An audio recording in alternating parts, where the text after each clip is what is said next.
कुरुक्षेत्र की धूल भरी धरती पर सूरज उग चुका था।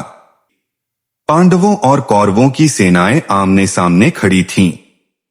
तभी द्रोणाचार्य ने युद्ध की सबसे घातक योजना रची, चक्रव्यूह। एक ऐसा घेरा जिसमें प्रवेश तो संभव था, परंतु उससे बाहर निकलना लगभग असंभव। पांडव सेना में हलचल मच गई। अब चक्रव्यूह को कौन तोड़ेगा? तभी सबकी निगाहें एक वीर युवक पर पड़ी। 16 वर्ष का अभिमन्यु, अर्जुन का पुत्र, सुभद्रा और श्री कृष्ण का लाडला। मैं अभिमन्यु हूँ, पांडवों का पुत्र। जब तक प्राण है धर्म की रक्षा करूंगा। चाहे मृत्यु भी सामने खड़ी हो, मैं चक्रव्यूह भेद दूंगा।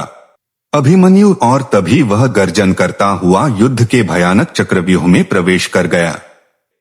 दुर्योधन का रथ ध्वस्त हुआ, दुशासन पीछे हट गया। शूरवीर कर्ण भी क्षण भर के लिए उसकी तीव्रता से विचलित हो उठा। सैनिकों की चीखें, रथों का टूटना, हाथियों की चिंगाड़ और ढोलनगाड़ों की गूंज सब मिलकर ऐसा प्रतीत कर रहे थे जैसे प्रलय उतर आया हो। लेकिन धीरे धीरे सत्य प्रकट हुआ। अभिमन्यु को चक्रव्यूह से बाहर निकलने की विद्या नहीं थी। उसे केवल प्रवेश का रहस्य ज्ञात था, क्योंकि उसकी माता सुभद्रा को गर्भावस्था में श्री कृष्ण ने यही रहस्य बताया था और बीच में कथा सुनते सुनते वह सो गई थी। अभिमन्यु जानता था कि यह मृत्युजाल है, पर उसके चेहरे पर भय नहीं, केवल वीरता की चमक थी। अभिमन्यु ने अंतिम सांस तक संघर्ष किया। उसका धनुष टूट गया तो वह निहत्था होकर भी शेर की तरह कौरवों पर टूट पड़ा। उसका शरीर थक चुका था, पर आत्मा अब भी अजय थी। पर उसके होठों से केवल एक ही पुकार निकल रही थी, पिताश्री अर्जुन।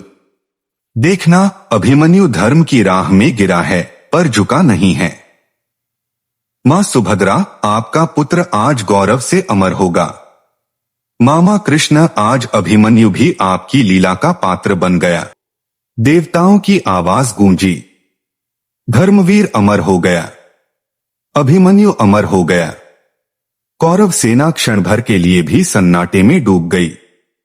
द्रोण, कर्ण, अश्वत्थामा तक ने अपनी दृष्टि झुका ली, क्योंकि वे जानते थे उन्होंने आज धर्म के सबसे तेजस्वी दीपक को बुझा दिया है। लेकिन अभिमन्यु की मृत्यु पराजय नहीं थी।